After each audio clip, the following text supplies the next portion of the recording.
revistas, no novelas, de carácter histórico, ¿no? Del siglo XIV, del siglo XV y también algunas de divulgación, ¿no?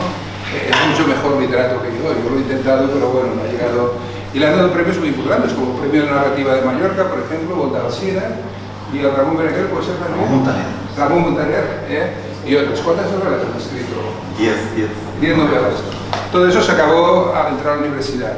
Esto es también un aviso para navegantes. La universidad pues, es un sitio muy creativo, pero también muy castrante, ¿no? Bueno, allí he encontrado su espacio, ¿no? Está en la Politécnica, tenemos poca relación los profesores de universidades literarias, ¿no? Literarias somos nosotros, ¿no? Con las politécnicas, pero es un mundo muy atractivo, ¿no? Es un mundo muy ingenieril, ¿no? La Universidad Politécnica Valencia, sobre todo, tiene dos grandes pilares, uno que es la ingeniería industrial, que aquí también la tenemos de alguna manera, la ingeniería industrial, y otra es la ingeniería de agrónomos, ¿no? Que en Valencia es muy importante. Yo estoy a punto de hacer ingeniero agrónomo, quizá hubiera sido mejor, no lo sé, pero bueno, al final me destiné a la economía, ¿no? Él está más en la línea de los ingenieros agrónomos, por lo tanto su relación está más con el mundo, digamos, de los agrónomos, aunque los economistas allí tienen mucha docencia, la verdad, pero sois un poco una rara, ¿no? Hace tiempo que se dedicó a la economía de la pesca, la economía pesquera, digamos, ¿no? En ese sentido sí que quisiera decir que creo que la praxis, digamos, de investigadora de los economistas en las universidades literarias y en las universidades politécnicas son bastante diferentes. Yo creo que en la economía, en la universidad literaria, la universidad, ¿no? En general, ¿no? A veces partimos de la abstracción, cosa que está muy bien, invertimos mucho en desarrollar modelos que a veces, y más en estos tiempos, dudamos de su aplicabilidad, ¿no? En estos tiempos, digamos, tan convulsos, ¿no? En cambio, ellos son más pragmáticos. Ellos, como con el contagio de los ingenieros, parten mucho de abajo, de los datos, y van escalando, ¿no? En ese sentido, a veces los arrogantes, los teóricos, creemos que estáis en un nivel inferior, aunque esto hay que demostrarlo. Para algunas cosas quizás sí, para otras evidentemente no. Tienen más buen acceso a recursos porque tocan más la realidad y esto les abre también nuevas oportunidades. Bueno, con esto ya me callo. Empezó con la economía pesquera y ahora está en este mundo que está tan de moda, pero el que lleva mucho tiempo trabajando, que es el de la economía blava o economía azul, ¿no?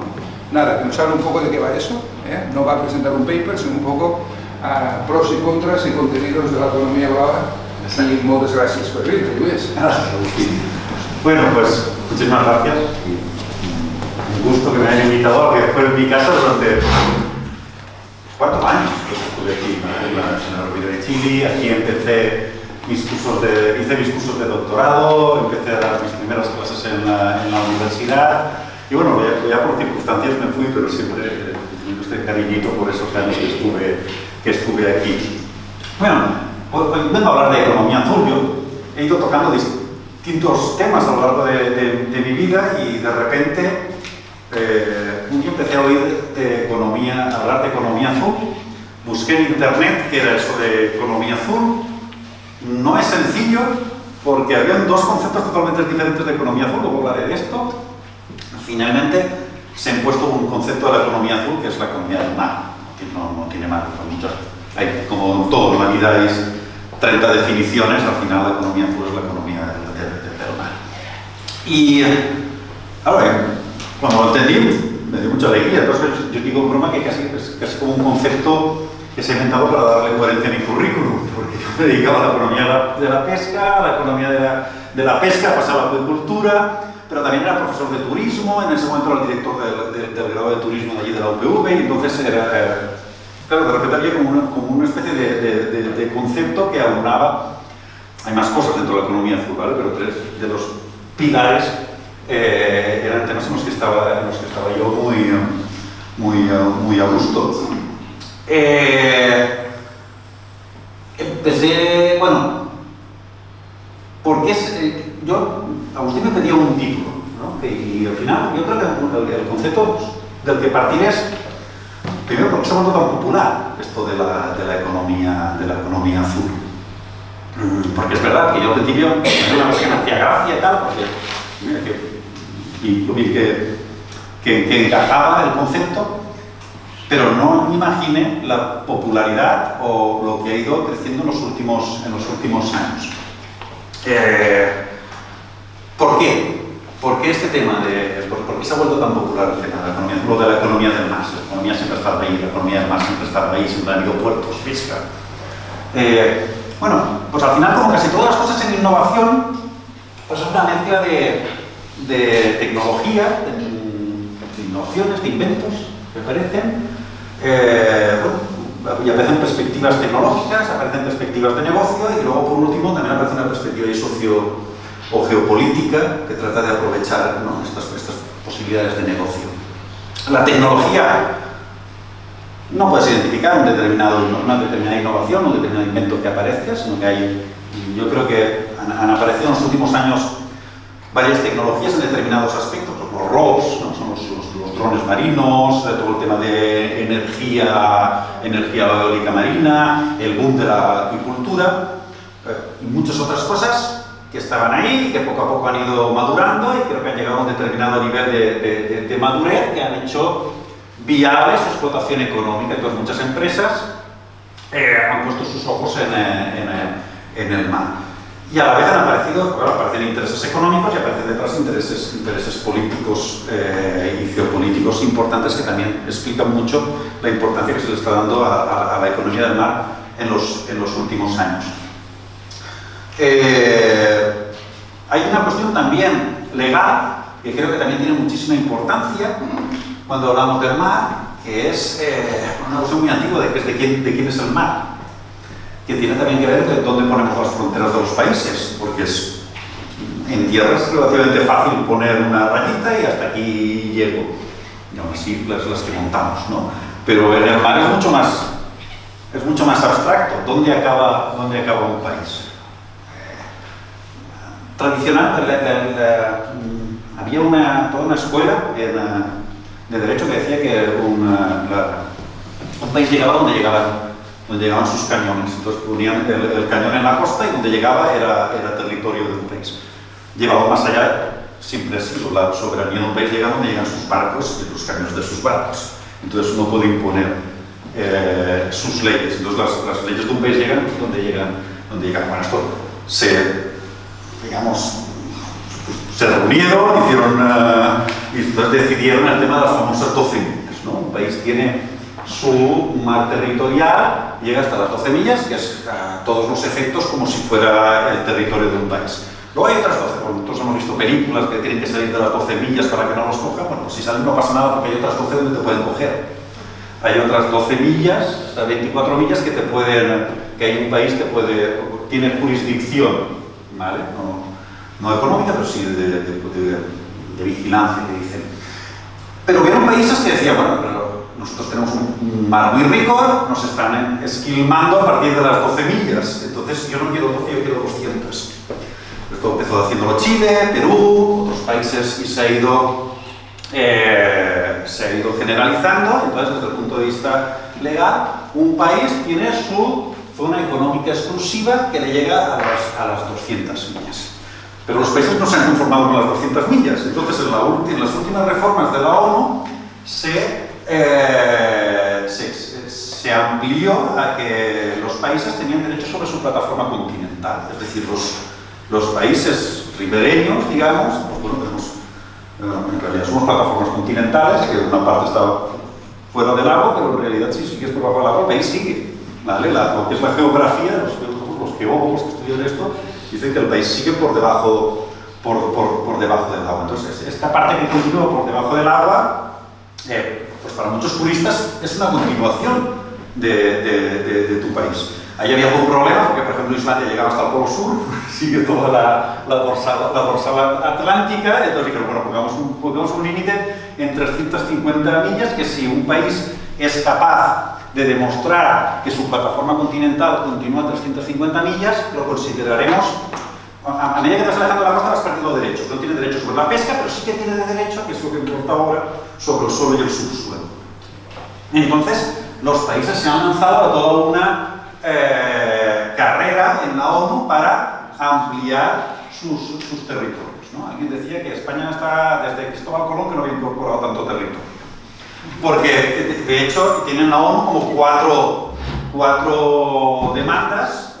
La primera creo que ya se han dado, que es la área atlántica, pero ahora tiene que ponerse de acuerdo, creo que es con Irlanda y Francia, cómo lo reparten, pero tiene varias más. Tiene otra en el Atlántico, luego tiene por aquí las islas salvajes, que son portuguesas, bueno, tiene la área de Canarias y luego tiene por bajo un tema que yo creo que es muy significativo de por qué es tan importante la economía azul hoy en día y por qué estamos prestándole tanta atención.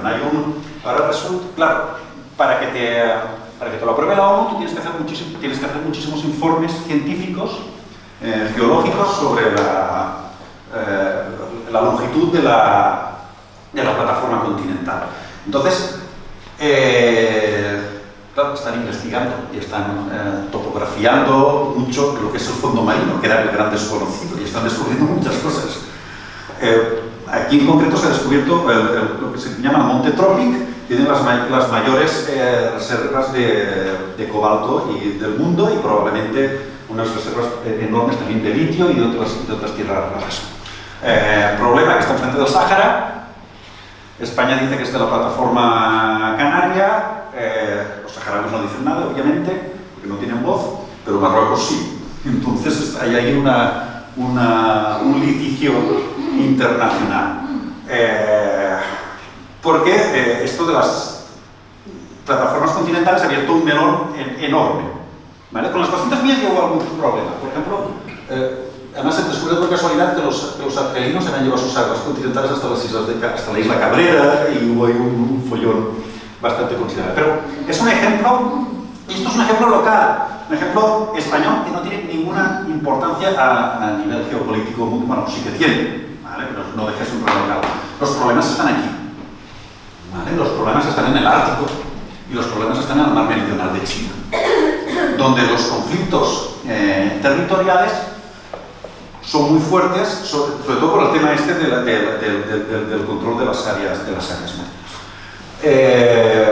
Bueno, eso explica gran parte de lo que estamos leyendo sobre Groenlandia en las últimas semanas. Bueno, y en los conflictos, pues Rusia, fundamentalmente Rusia, Canadá, bueno, ahora con Estados Unidos, claro, hay una gran parte que depende de Dinamarca, que Estados Unidos le quiere meter mano, explica muchísimo estas cuestiones geopolíticas y luego en China, pues parecido, ¿vale? Con lo que es el mar meridional de China entre diferentes países del sudeste asiático. Bueno, y luego hay otro tema también muy interesante, que ya se mete incluso cuestiones climáticas, que es el tema de las rutas marítimas, que ya, bueno, el famoso paso del noroeste, creo que le llaman, que explica gran parte de la colonización de Canadá, etc. Bueno, recordemos que Colón lo que buscaba era las Indias y se encontró en medio de un continente. Entonces el problema no era el continente, era cómo pasarlo. Entonces, Magallanes, Drake, todos encontramos la ruta del sur, pero siempre sospecharon que había una ruta por el norte. Y de hecho existía la ruta del norte, el problema es que está congelada.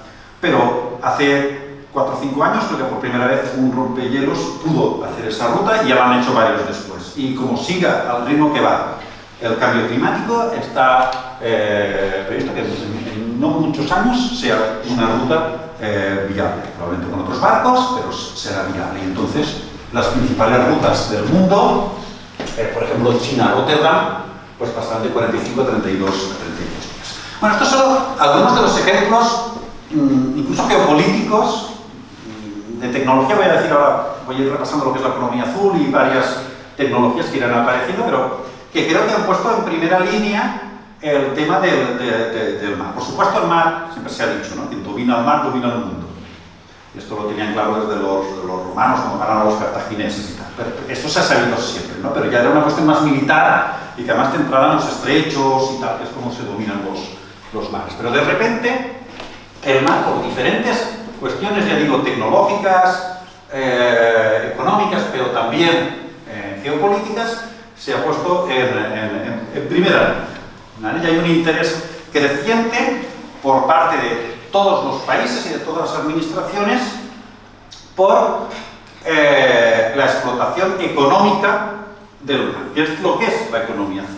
por mucho que luego veamos definiciones y nos hablen de la explotación sostenible, de tratar sostenible, aquí lo que estamos hablando son de los intereses económicos que los diferentes países tienen sobre el mar. Y aparece el concepto de la economía azul y la Unión Europea lo hace dando bastantes bandazos en lo que es el concepto de economía azul. Por ejemplo, la Unión Europea no tenía una estrategia de economía azul, tenía una estrategia de crecimiento azul.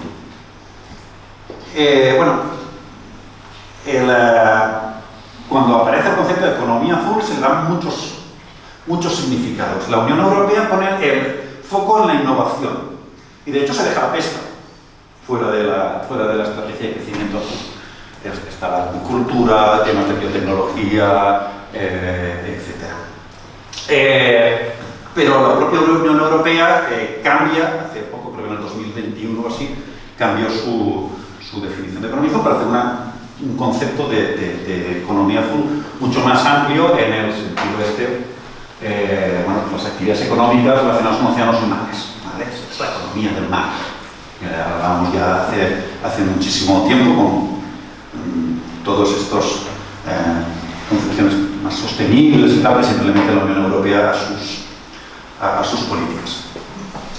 De hecho, cambia y aparece la política marítima integrada, que desde el punto de vista de las políticas europeas es un cambio muy importante, porque Europa tenía la política pesquera, es una de las políticas que siempre ha llevado la Unión, siempre no, formaba parte de la PAC, pero luego cogió autonomía y tiene una política pesquera y unos fondos pesqueros. Ver el nombre de los fondos en los últimos años, uno de los temas en los que estamos muy centrados estos años ha sido en el estudio de los fondos europeos de pesca. Y es muy curioso ver cómo ha ido cambiando el nombre del fondo. Era el Fondo Europeo de Pesca, el FEP, luego el Fondo Europeo de Pesca y Acuicultura, y ahora es el Fondo Marítimo, Pesquero y Acuícola, ¿no? Entonces, cómo ha ido cambiando cada vez, sí, la pesca sigue, pero cada vez está más diluida. Y me consta, porque tengo algunos amigos gente que estudia esto en Bruselas y tal, que fue de meses que no se llamara Fondo de Economía Azul, ¿vale? Es decir, y esto que salgan los fondos, ¿qué está pasando con la política pesquera? La política pesquera se está diluyendo. Ha sido importante históricamente, pero luego hablaré de la pesca. Pero la pesca, luego veremos que está desapareciendo, de hecho ha desaparecido en varios países europeos, luego os enseñaré algunas cifras, y en cambio hay todos otros sectores relacionados con el mar que están subiendo como esto, ¿no? Y que sobre todo están subiendo el interés en estos sectores.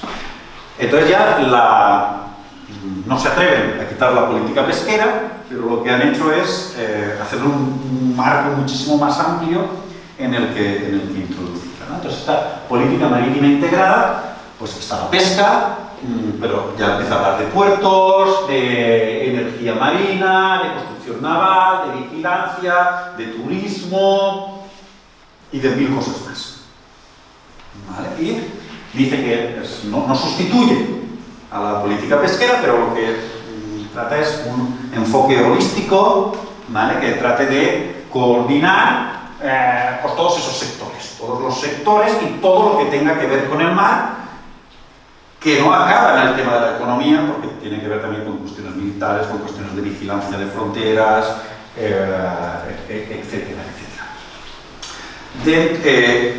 Yo estoy hablando aquí de economía azul en la Unión Europea, pero no pensemos que es el último concepto, la última ocurrencia de Bruselas, porque no es así. Estados Unidos tiene su estrategia como mis alumnos, está la estrategia americana, la estrategia australiana, la Commonwealth tiene la suya, la europea, y la China no está publicada, pero la tiene. Todo aquello de la ruta de la seda que habréis oído hablar, la ruta de la seda, está haciendo una ruta terrestre, pero hoy ya no es terrestre, está la terrestre y la marítima. Y todo el tema de, pues, se han quedado muchos puertos, el Pireo, por ejemplo, acaban de recuperar hace poco los chinos, etc., tiene que ver con toda una estrategia china de control de las rutas comerciales, que pasa por es el 70 o 80% del comercio mundial es marítimo.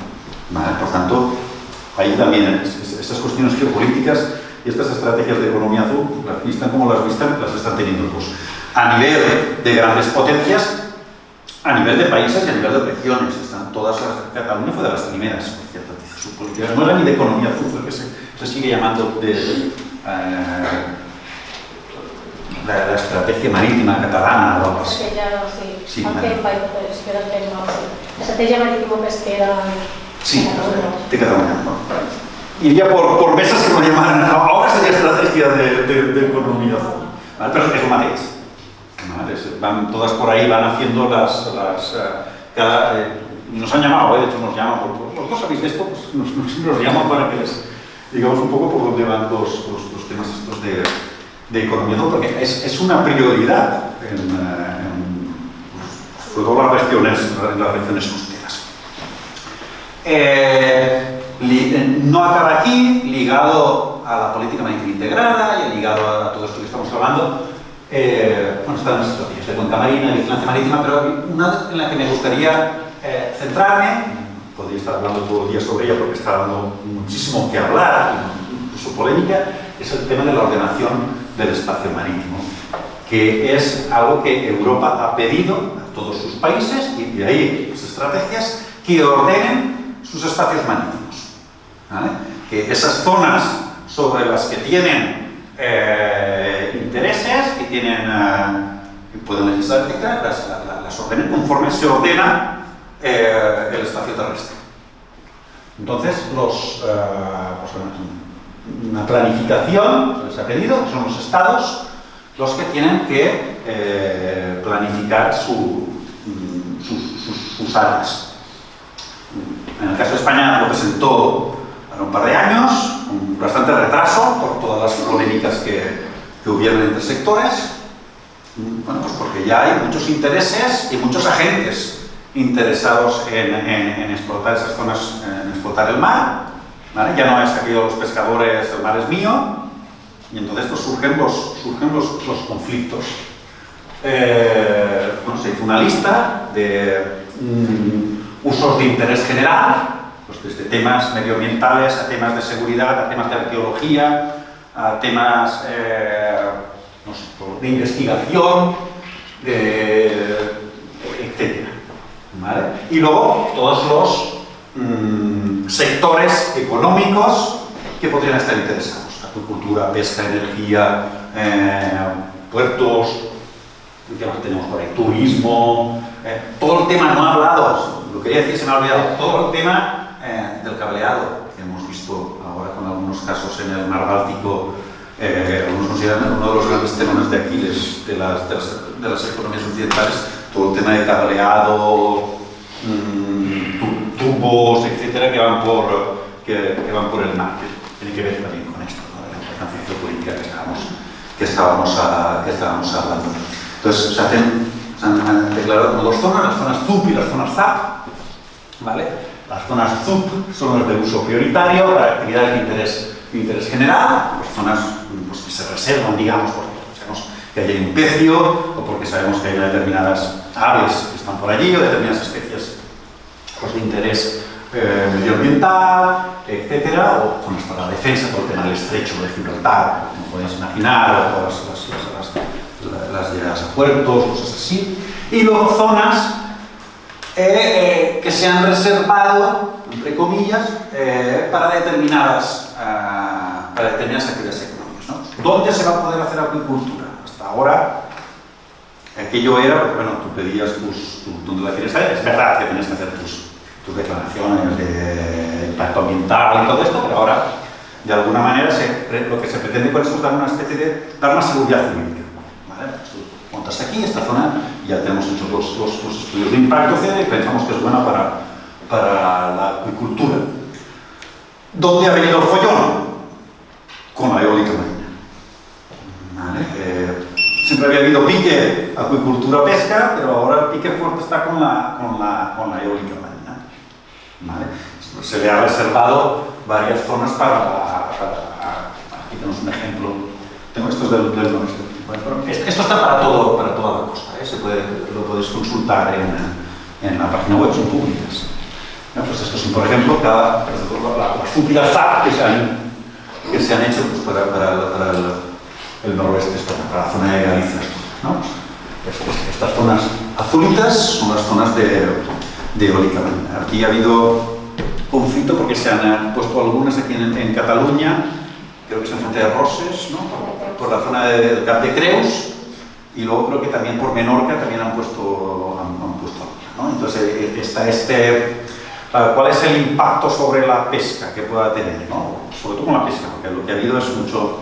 Ahora no van a poder ir a rastreros, entonces ha habido bastante conflicto entre los ecologistas, eólica, pesca y turismo también por el tema del impacto visual, etc. ¿Vale?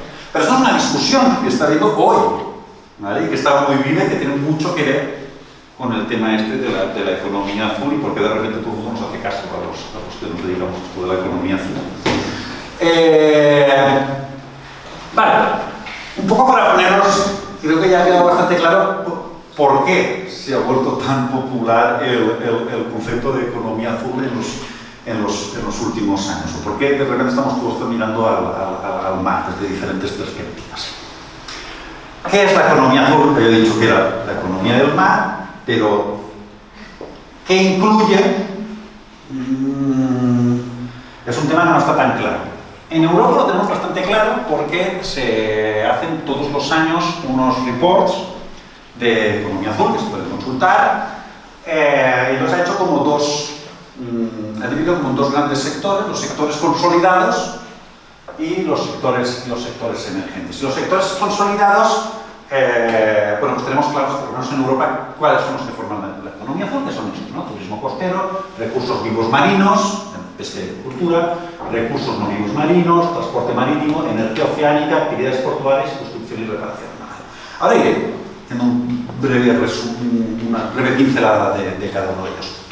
Igual o más importantes desde el punto de vista de los fondos disponibles, interés, etcétera, son los sectores emergentes, porque estos se cree que en los próximos años pueden tener un crecimiento muy fuerte y porque están invirtiendo muchísimo dinero en ellos, sobre todo en el tema de la biotecnología azul, de algas y tal, para hablar un poquito, pero otras bacterias, hongos, cosas así, minerales marinos, que voy a hablar, ¿vale? Todo el tema de la minería marina, que es otro de los hotspots, de los puntos calientes actualmente con esto de la economía azul, desalinización, robótica, cosas así, ¿vale?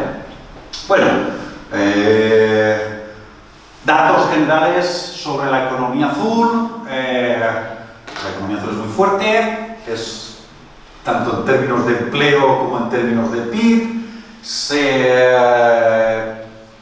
se pone el ejemplo si estuviera en el G7 por la economía azul, no sé si sería la cuarta o la quinta economía mundial. Ahora tiene trampa, ahora explicaré la trampa estadística. Pero bueno, tiene mucha importancia. Más allá de la importancia económica, repito, hay también detrás otros aspectos que van más allá de la economía. Bueno, los sectores emergentes. Al principio, de hecho, ya digo que la Unión Europea, su estrategia era de crecimiento azul, ¿vale? Estaba más centrada en estos sectores. Vale, sectores 1, turismo, superior. La trampa está en el turismo. El turismo, ya no en este país, sino que a nivel mundial lo distorsiona todo. ¿Vale? ¿Por qué es tan grande la economía azul? Porque han metido todo el turismo dentro. Entonces, claro, el turismo creo que es la segunda industria. Me suena que yo cuando explicaba, que era la segunda industria más importante del mundo. Entonces, también es cómo medimos el turismo, que eso daría para otra charla, ¿no? Porque dentro del turismo, por ejemplo, está toda la hostelería. ¿Vale? Entonces, claro, las cifras se disparan. Y creo que más allá de las cifras, tiene que haber una reflexión. Yo creo que esto no está tiene que haber una reflexión sobre si metemos el turismo dentro de la economía azul. Porque sí, ganas mucho volumen, ¿vale? Pero el 60% del empleo de la economía azul es empleo turístico. Entonces yo creo que distorsiona mucho el concepto. Es cierto, el turismo lo mete todo, pero es cierto que el turismo de sol y playa sí que lo podemos considerar economía azul, y es el grande. Pero tampoco creo que necesite como sector estar dentro de la economía azul. Pues es un plan de economía azul para un territorio, pues tranquilo que los turistas, el sector turístico ha hecho lo suyo.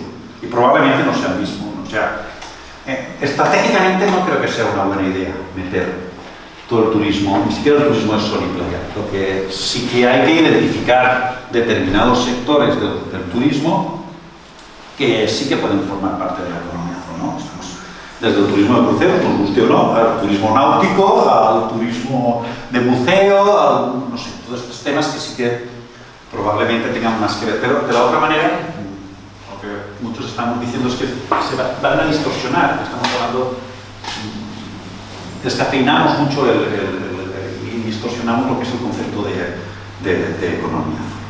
Entonces ahí hay una discusión importante. Pesca y acuicultura. Y haré un esfuerzo por hablar un poquito, porque claro, es mi tema. Bueno, todo lo que hemos dicho de que importancia creciente, crecimiento de empleo, etcétera, pues aquí es lo contrario. ¿Vale?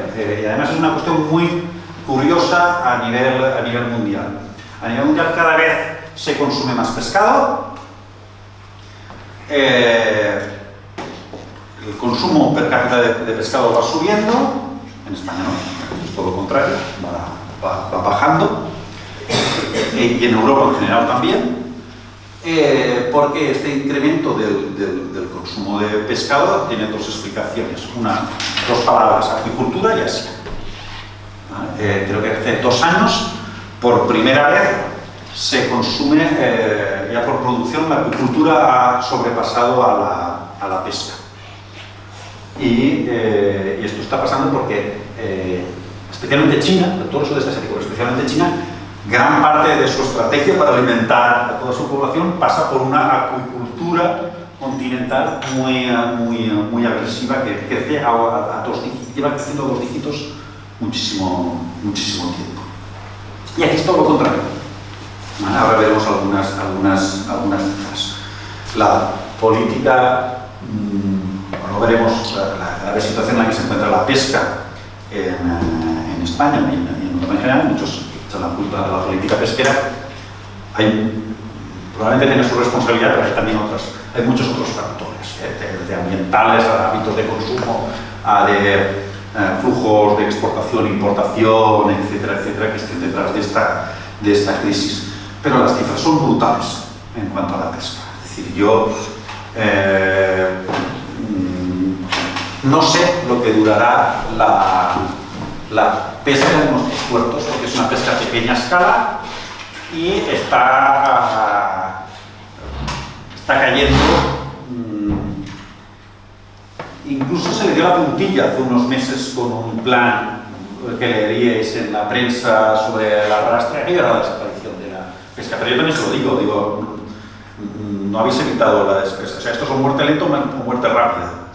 ¿Vale? O cambia en los próximos años mucho, ¿vale? O veremos la desaparición de la pesca en nuestros puertos.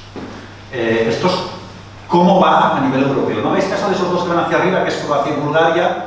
Pues a mí también me llamó mucho la atención porque va creciendo, es porque acaban de entrar en la Unión Europea y han hecho, pues, sobre todo los croatas me dijeron que gran parte de la pesca recreativa ahora la han pasado como pesca, pero son cuestiones contables o estadísticas, cosas extrañas que hacen. ¿Vale? Pero esto es solo de 2008 a 2021. Países, bueno, en España, si lo veis actualmente, tampoco es de los que va peor, ha perdido como un 30%. Hay países que han perdido el 50%,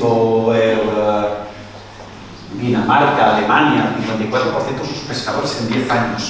El 30% sigue siendo una animalada, cualquier sector que en 10 años pierda el 30%, pero es que no son estos 10 años, es que te vas anterior, es que es igual o peor.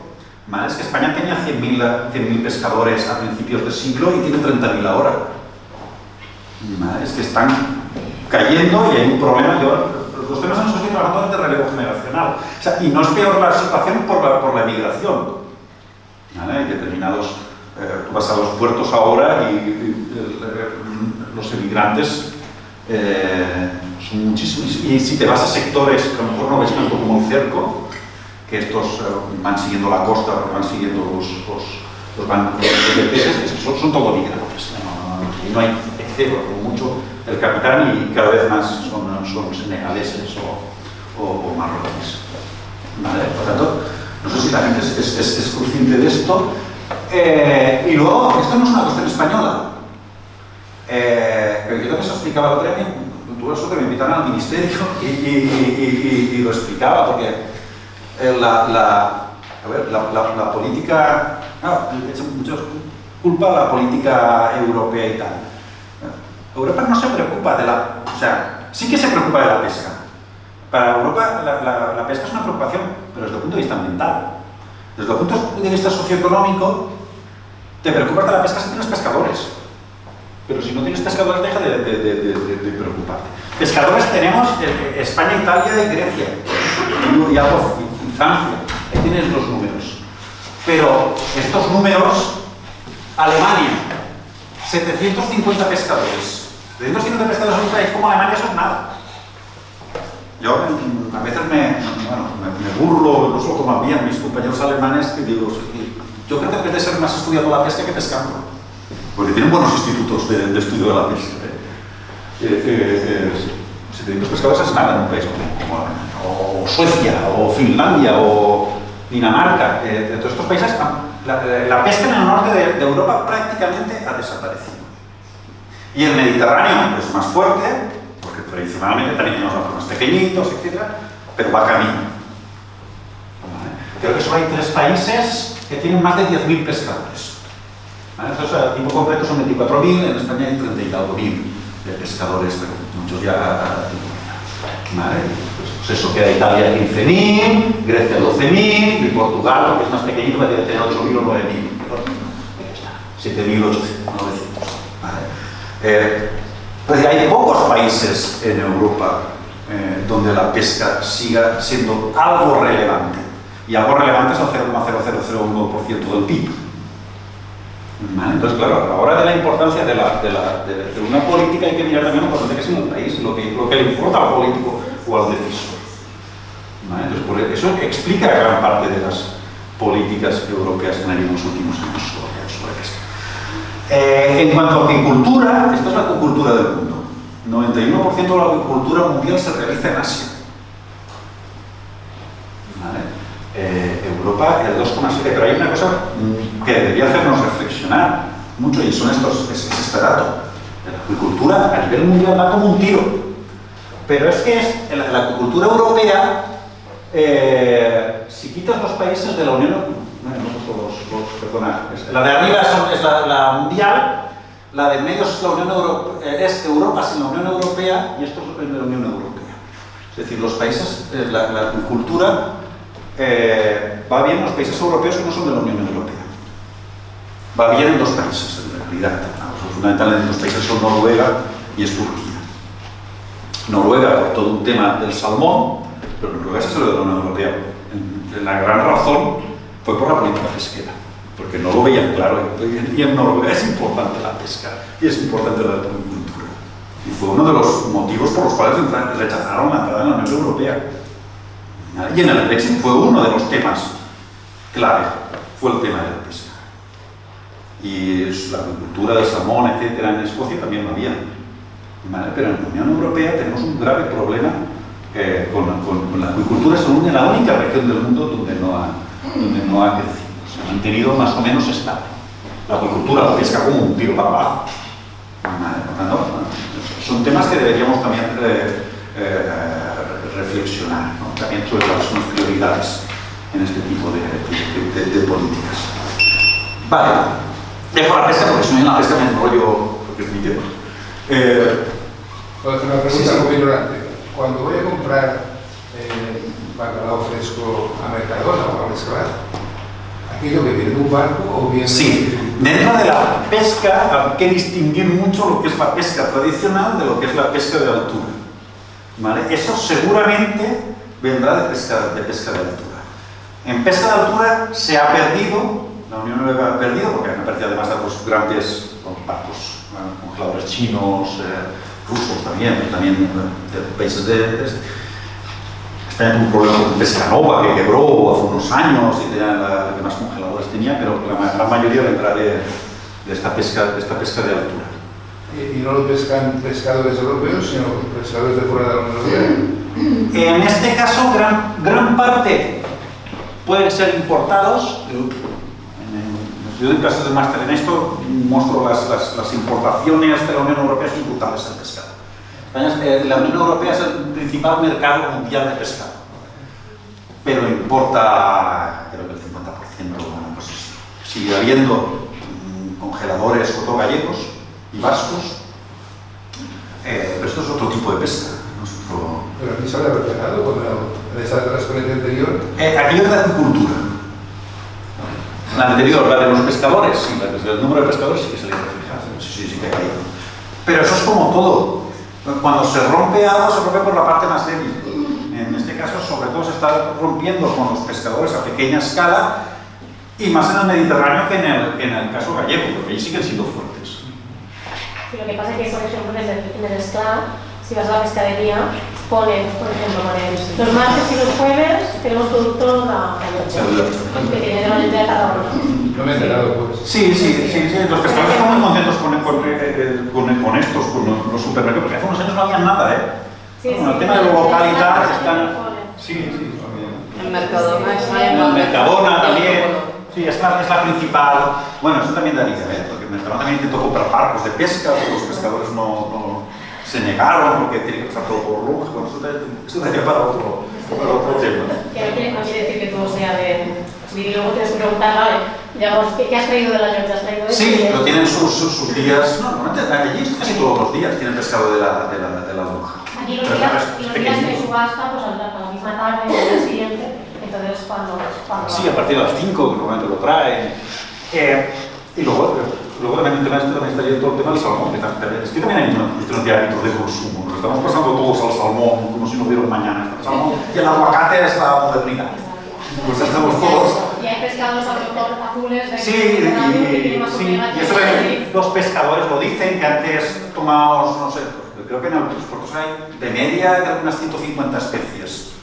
No tomamos más de 10, no llegan las que tomamos de blues y un palmer, no. Vale. Bueno, mejor la pesca, con la pesca que si no acabamos hablando. Otros temas, el transporte marítimo, por supuesto. Y lo estamos viendo, ¿no? Que hay ataques a todos sus pies y tal, como para el comercio mundial. El 80% del comercio mundial es transporte marítimo. De nuevo las tendencias, puertos más importantes del mundo, ¿vale? Todos chinos. Shanghái, Singapur, Shenzhen, tal, hasta llegar a los 8 primeros no hay ningún europeo ni ningún americano. ¿Vale? El 11 es Rotterdam y el primer español es Algeciras, el 31, porque es un puerto que está en el estrecho, porque es esto de los puertos, como los puentes, depende de si, de hecho, si el contenedor se queda, pero aquí en este caso lo que hacen es cambiar de barco muchas veces, es el sitio de zona intermodalidad. Tema de gran actualidad o que está saliendo en prensa, etc. Y uno de los temas por los cuales están apostando mucho dinero por la economía azul, el tema de las energías marítimas renovables. ¿Por qué? No voy a entrar aquí, pero bueno, los planes europeos para la electrificación, para obtener la energía de manera renovable, en buena parte pasan por la eólica, pero fundamentalmente por la eólica marítima. Me lo explican, yo soy un experto en esto, pero me explicaban que en el mar hay muchísimo más aire, pero sobre todo es muchísimo más constante, con lo cual es muchísimo mejor para temas de generación de electricidad. ¿Dónde está la energía flotante? Está en el mar del norte y en el mar Báltico. ¿Por qué? De nuevo es un tema de plataformas continentales, es un tema de profundidad de mares. Son mares muy poco profundos, con lo cual es fácil meter la torre allí. Aquí en el Mediterráneo, hasta ahora, es totalmente inviable porque es un mar muchísimo más profundo. Enseguida cae nuestra plataforma continental, ¿vale? Pero está apareciendo ya nuevas tecnologías que hacen esto posible. La flotante o semiflotante, no sé si se ve, que están abriendo la posibilidad y que ya es una tecnología madura que se va a hacer ya. Y por eso lo de Roses y por eso lo de Menorca y en la zona de Galicia, etc. Es decir, se va a expandir a otros mares donde hasta ahora era inviable la energía eólica. Aparte de otros tipos de generación de energía, que estos sí que están mucho más empañados. La ontomotriz, la mareomotriz, que son con olas, con mareas, cosas así que se está invirtiendo mucho dinero. Los vascos tienen ACTI, no sé si habéis sabido hablar, es una agencia de estas de innovación centrada en temas marítimos en el País Vasco que es súper puntera del europeo. Los canarios también están haciendo mucha experimentación con esto. Se han guardado una zona, que es especialmente un mapa, para temas de innovación en estos. Bueno, pues esto ya está aquí. ¿Vale? En los próximos años veremos, ya tendremos la pelea primero, ¿vale? Y el debate de si debemos de ponerlos, pues lo mismo, parecido a lo que está ocurriendo en tierra. ¿Vale? Aquí con otros agentes, pero veremos lo mismo. Construcción naval. Países como España estaba desapareciendo prácticamente el tema de los astilleros, el tema ahí de la reconversión industrial de los 70, etcétera, que eran Avantia y tal, y se habían ido todos. Es curioso, porque los cruceros siguen haciendo en Finlandia, pero bueno, aquí perdimos gran parte, se hace algo militar, algo de cruceros, etcétera. Pero han aparecido los ROV, Remote Operated Vehicles o algo así, los drones del mar. Y lo hemos visto en la guerra de Ucrania, se ha encargado la marina rusa, no puede salir de los puertos. ¿Vale? Para lo que sale, para le tiran un dron. Esto va a cambiar, esta tecnología está aquí, esta tecnología no requiere grandes astilleros, ni lo importante es la mano de obra barata, sino que aquí lo que importa es la mano de obra cualificada y los ingenieros y mano de obra. Y entonces aquí hay una nueva oportunidad para la reindustrialización europea y se va a invertir mucho dinero en esta especie en estos aparatitos y submarinos o por arriba, ya tiene investigaciones, se están utilizando mucho, en militar seguramente mucho más de lo que pensamos, etcétera, etcétera, ¿no? Por lo tanto, también aquí hay una nueva oportunidad de negocio y además con los aspectos estos geopolíticos y militares estarán aquí detrás también. En los próximos años ya están. ¿Vale? Temas de biotecnología, que también es uno de los temas que se está invirtiendo, los que se cree que se puede crecer muchísimo en los próximos años, ¿no?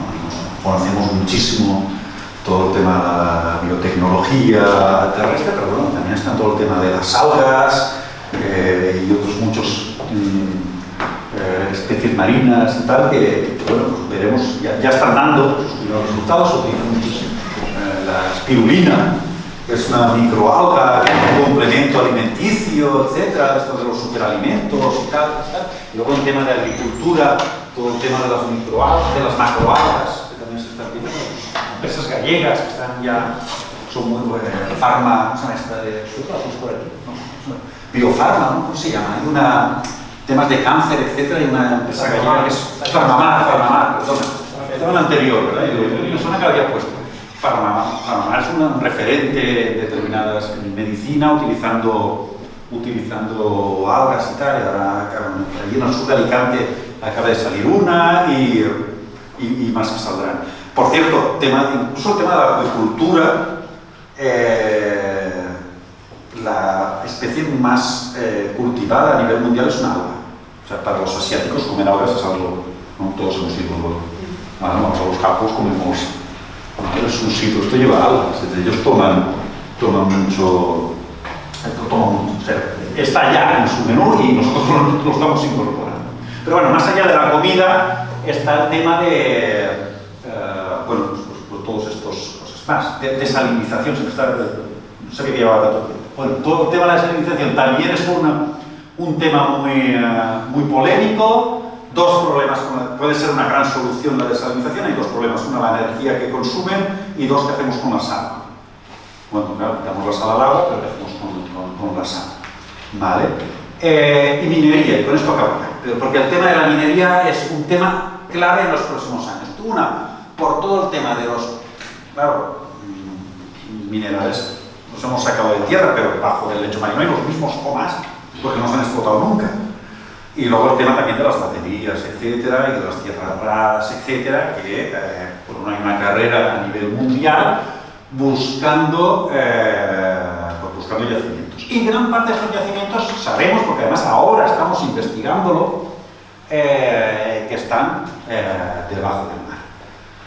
Problema que ambientalmente es una barbaridad. O sea, los impactos medioambientales, por lo menos con la tecnología que se está utilizando ahora, que es de dragado, etcétera, es brutal. Y si nos ponemos a hacer minería marina, nos cargamos el mar en 3 meses.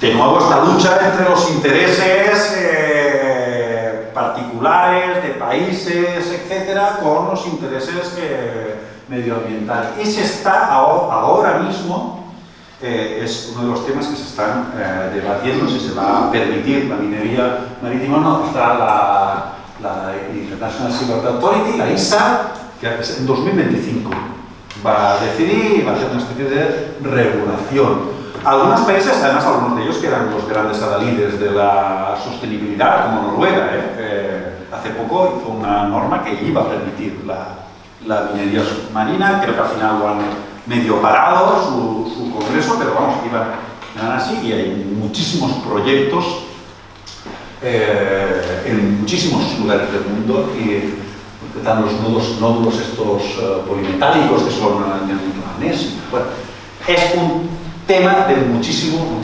interés actualmente, que ahora mismo se está decidiendo si se va a hacer o no y cómo se va a hacer, ¿vale? Y en fin, un poco esto. Solo una última cosa que no me ha dado tiempo, pero la economía azul a mí me confundió al principio porque si busquéis en internet economía azul veréis una cosa de un economista belga que se llama Gunther Pauli, que habla de economía azul, pero no tiene nada que ver con esto.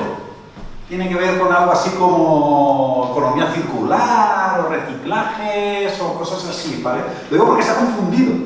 El mismo Pauli, yo creo que ha visto que este es el concepto y se ha subido. Ahora los ejemplos los pone todos de islas, ¿vale? Pero a mí me llamó la atención porque lo acaban de hacer doctor honoris causa en la Universidad de Cádiz como padre de la economía azul.